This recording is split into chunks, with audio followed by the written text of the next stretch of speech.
Oh, hello. In today's video, we're going to be asking ourselves the slightly absurd question, what teams are coming to Kill Team in the next season? What? So, as you may be aware, we are currently halfway through, slash all the way through, the first season of this new edition of Kill Team. So, by some measures, we're halfway through. Hivestorm is released, Brutal and Cunning is released, Blood and Zeal releases tomorrow. Very much hoping my copy will arrive in the post tomorrow. Okay, and then in 3 months, whatever, we'll get Kill Team Typhon, which has been recently revealed. But in terms of reveals, we've had everything. We've had the whole cake. There are no more surprises from Games Workshop. Now, look, you may be saying, Phil, you're very impatient. We've got a whole back half of this season to go. Can't we just enjoy it and have gratitude for the things that we've received, right? And play them and enjoy them and have time to paint, hobby and play? Of course. I'm not overexcited because I'm trying to run ahead, right? And I'm not some kind of I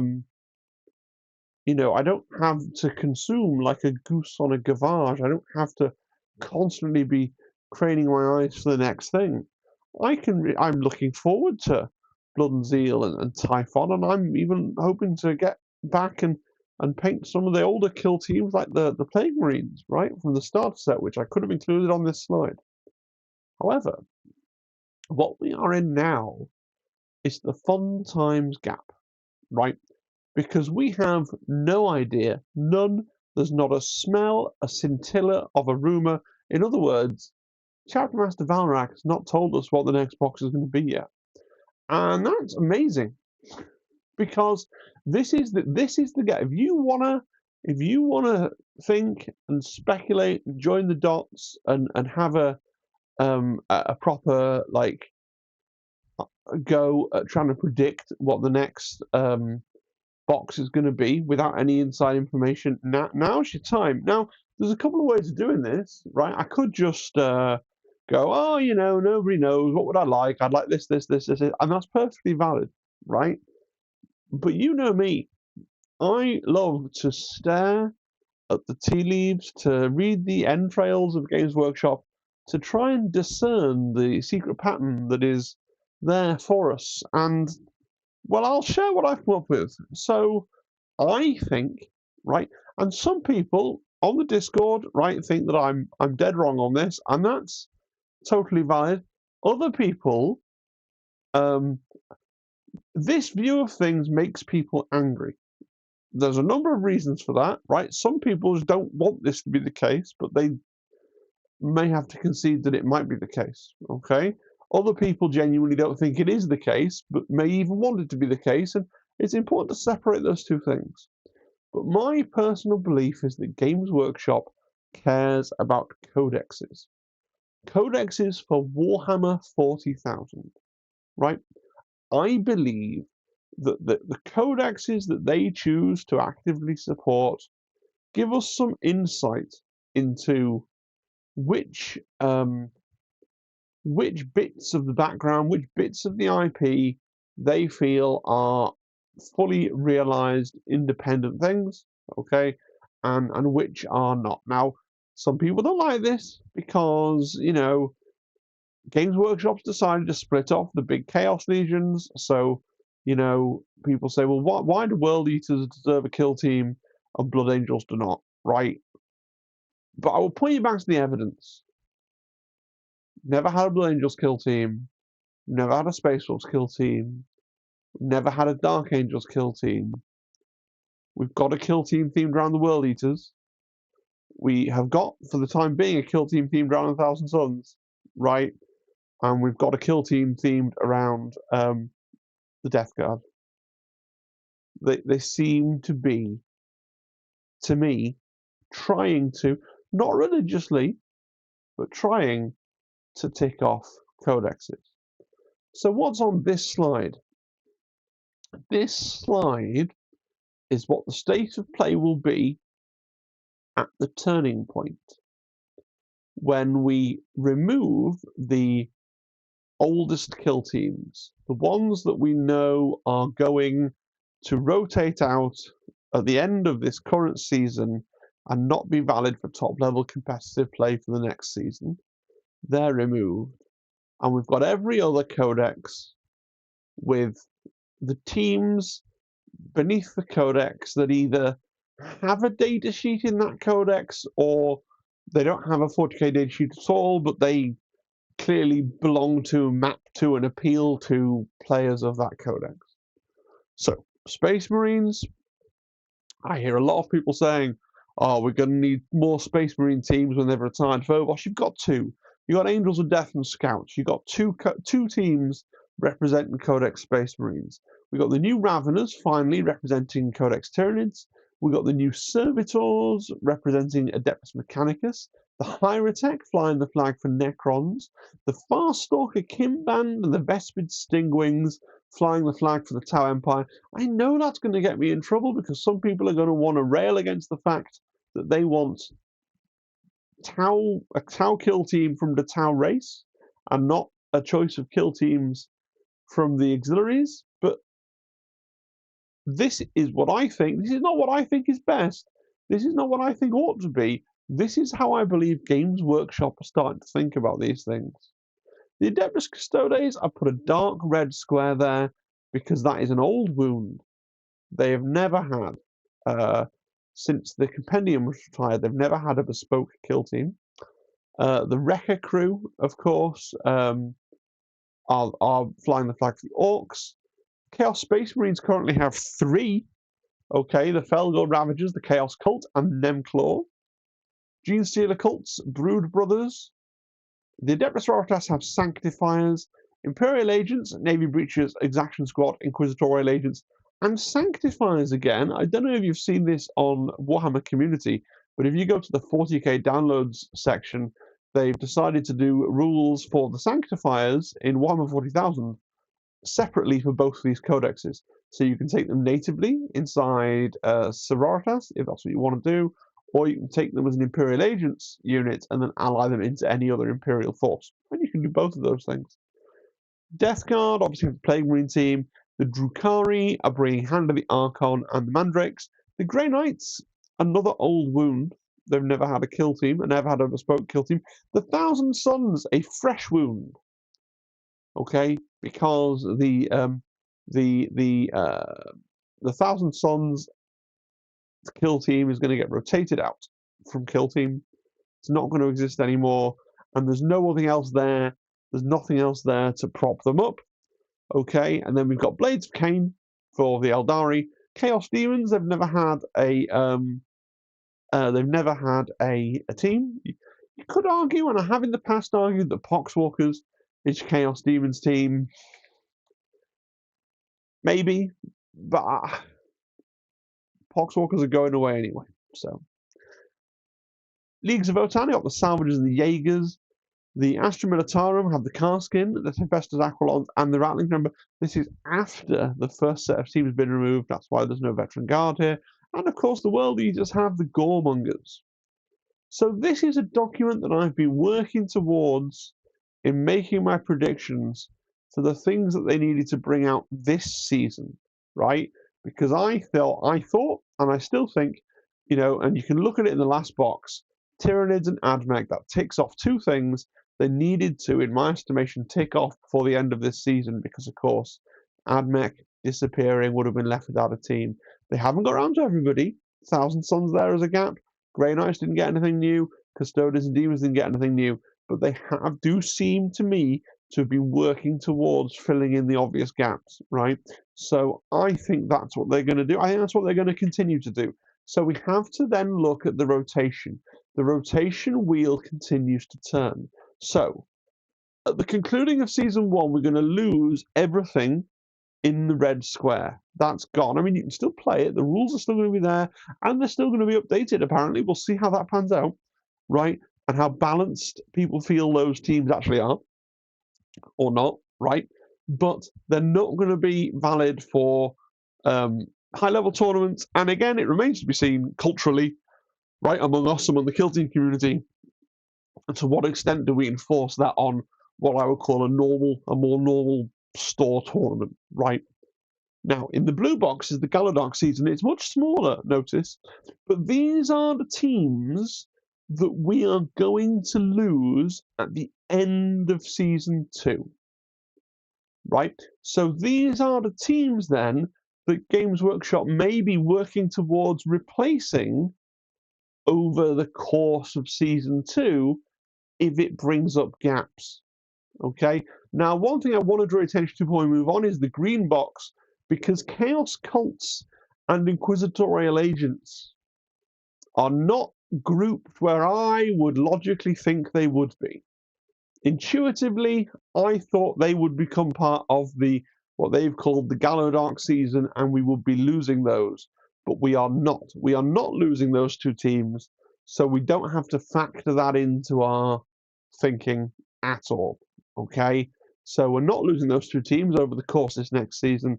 We don't have to factor that into our thinking at all. So what does that look like when we filter it into our prediction map using these idea that we care about the codexes? What happens when we factor that in to what might happen over the course of the next season, right?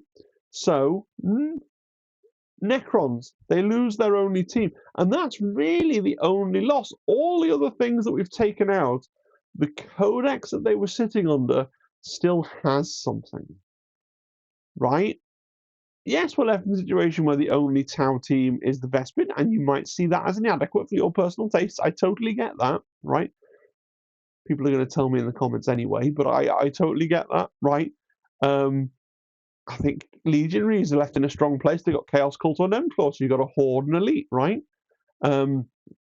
Still two legal Imperial Agents teams.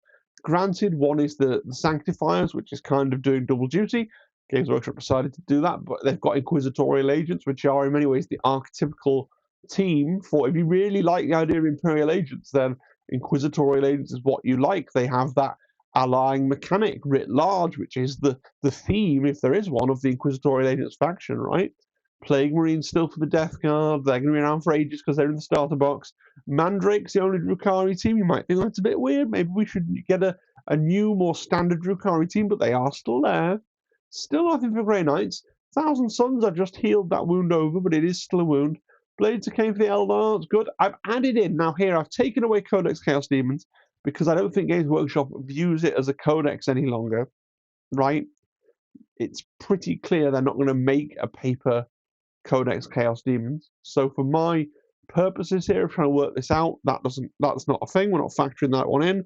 And I've added in Codex Emperor's Children, new codex that's been launched. You may have heard of it, okay? We've got Khorne, we've got Nurgle, we've not got Tzeentch yet, but we have had Tzeentch in the past.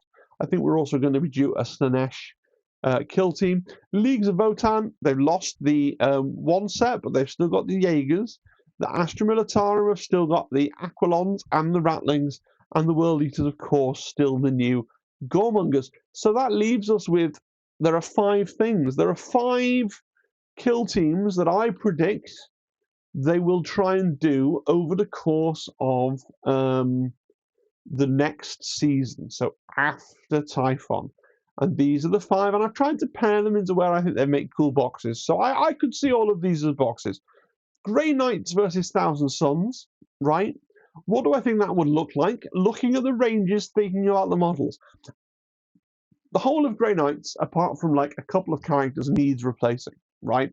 And previously on this channel, I've said, oh, it'd be really cool if they did Terminators. Terminators are the iconic thing. I now kind of feel like they don't want to put Terminators in Kill Team.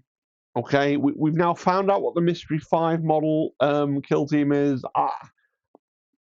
I'm going to row back and say if they do Grey Knights via Kill Team, they're likely to do the Power Armored Grey Knights and then save the new Terminators for when they actually do the new 40k release for the Grey Knights. So I think this box could be an elite box, 6 Power Armored Grey Knights, or probably 10 in the box, right? Versus some kind of new elite version of the Rubric Marine. Now, there's nothing in established 40k lore for this, but there are 2 units in the Horus Heresy that haven't made it across to 40k. And now we've just seen from the Adepticon previews, they've just brought over the robots, right, which are a 30k thing. They've just come over with the 40k version of those for the Thousand Suns. They look much worse, in my opinion, and it's a kind of a rubbish version of the idea. But if you look at the 30k range and go, okay, what else is here that the 40k team could plunder from their sister studio? And you've got these guys. Now, the name I can't remember because it's some weird, long Egyptian sounding name. But basically, they are elite Thousand Suns, and they fight with these curved weapons, right? These sickle or kukri or whatever they are looking things. I don't. I mean, I think obviously that will be a bit bland as a kill dude, all with swords. But I think some kind of new unit for Thousand Suns that was a melee focused Space Marine unit, right? That sort of had so they could have these iconic style weapons. Obviously, I could imagine some having like the double-handed one with a huge sort of curved blade, some with the two-handed like this, that kind of thing. Maybe a couple with different pistols and different bits and pieces, and maybe one with a warp flamer, you know. But like a more close combat orientated skirmishing Thousand Suns plastic unit. I can see that filling a gap in the range in 40k. Yes, it would them having to have somewhat new IP. They'd just be saying, look, these are the Rubric Marines that were in life. They were part of these elite squads, and now they are all is dust. They are still Rubric Marines doing the slow-moving rubric thing, and maybe there's a tension there between the slowness of the sort of pseudo-zombie rubrics and the implied speediness of a melee unit. But maybe you imply they're kind of psychically motivated, psychically agitated. Maybe you stick a sorcerer leader in there as well, like a new kind of sorcerer or a different kind of sorcerer, or as we've seen with the new servitor team. Maybe they have these and then they stick a sorcerer in there that they've already made with the new elite squad and do it that way. I could see that, right? And that's my idea for one pairing. And then another pairing that makes a lot of sense to me is Sisters of... we know that Custodes and Empress Children need something. I think that would likely be Sisters of Silence. I don't think Custodes work particularly well in Kill Team in concept. I know some people really want them, and there will be people who are irritated because I don't think it's universal, but there are a subset of people out there who what they most want to do in Kill Team is they want to play the iconic troop choice for a 40k army in Kill Team. So they want to play intercessors, battle sisters, custodians, a death watch, the iconic like infantry squad. So when it's something that's sideways to that, I think this does make a certain proportion of the fan base unhappy. And so I can understand Custodes players might be gnashing their teeth slightly if they're told, hey, here's your Custodes kill team. It's Sisters of Silence. But remember, this is not about what I think ought to happen or what should happen. It's about what I think, to the best of my ability, looking at the patterns we have, what could happen, right? And I think this is what could happen. We're living in a world where the World Eaters team is not being represented by Khorne Berserkers. It's being represented by the Goremongers, who are quite odd and esoteric. So I think the Sisters of Silence, they are a plastic kit. They are a multi-part plastic kit. But if you look at them and you build them, and I have, they really are showing their age. Okay, so I think a slight development on that idea. Keep the basic thing where you can have sword ones, bolter ones, flamer ones.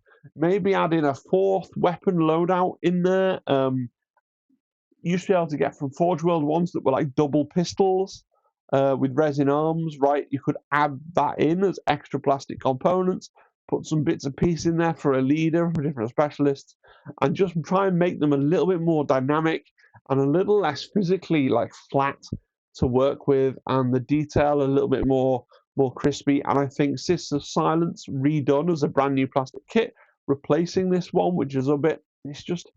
It feels it was a bit. It's not even that old, and it's quite old now probably, but it feels like it was done even at the time. It felt less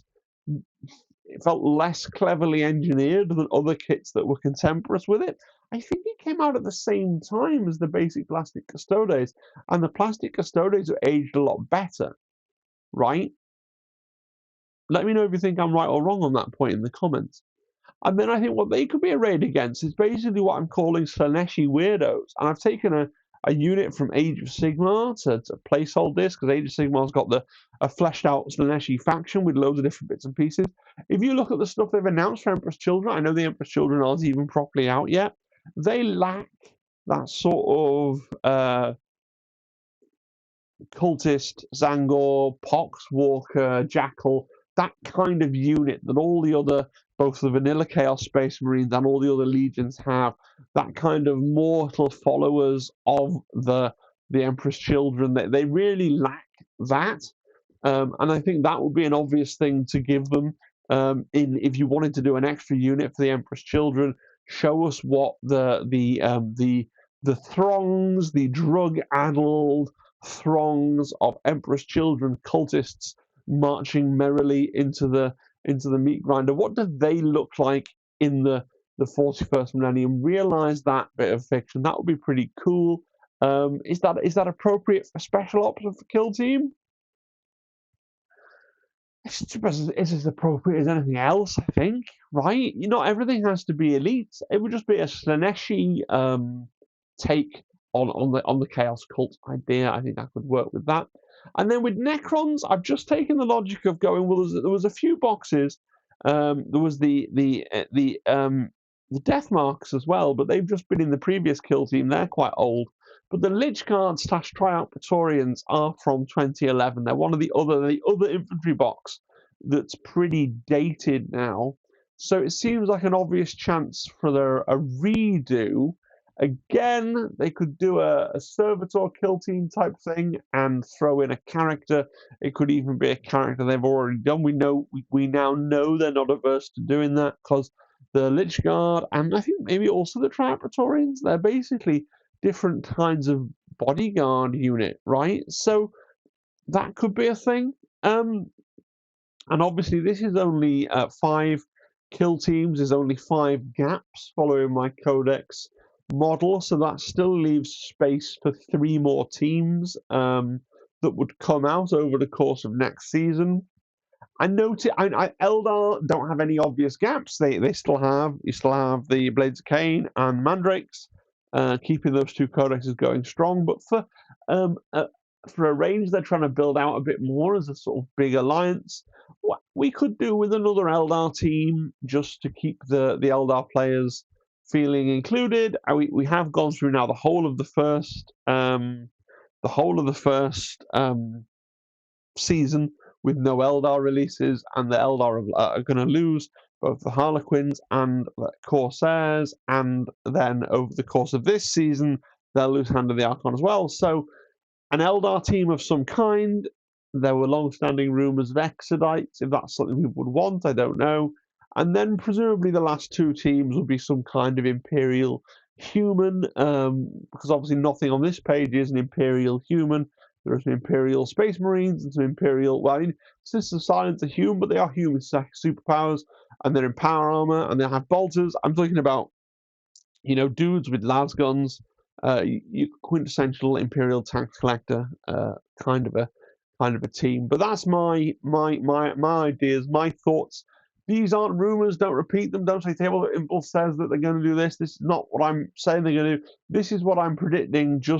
And I fully explain my own conceits and methodology for why I'm predicting them as I've been going along. Now, I will touch briefly on the idea that there's going to be a new Killzone, because, of course, a new season brings a new Killzone and a new approved ops competitive deck as well.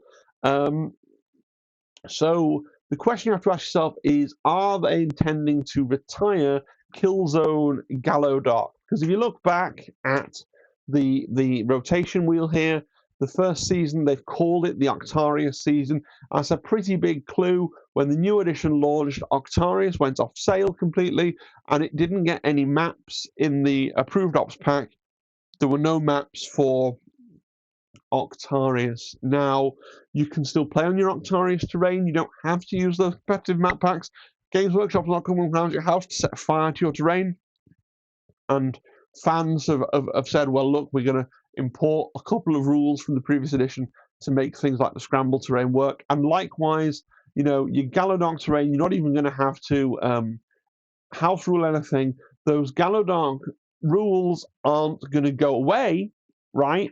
I just believe that they're going to remove Gallowdark potentially, or whatever terrains that they retire, they're going to remove the official map layouts from the tournament mission packs. I don't think that's going to be ever expanding. I think it's going to be capped at 3 kill zones. So it'd be, in the same way that it is now. And then I think that they'll also stop selling the terrain. Now, there's a question mark over whether they stop selling Gallowdark just because they do have a 40k game mode as well, boarding actions that supports that. But boarding actions, it's not really a product range, and it might be that by the end of remember, this is going to be about by the end of the by the in the next sort of 4 months or so, maybe that. Do people still play boarding actions? Is it still a massive going concern? I don't hear that much chatter about it. So maybe they're going to stop selling that terrain as well. Maybe they'll keep selling it in the double size pack for 40k, but you won't be able to buy it in any other way. I think if they do that, close quarters is such a popular format and a concept that I think they need to do effectively close quarters 2.0, rebalance it, new maps, a new terrain set, and change things up, make it feel fresh and new, but make it still fundamentally be that close quarters, that corridors fighting with doors, because a lot of people really feel that is the best way to play Kill Team.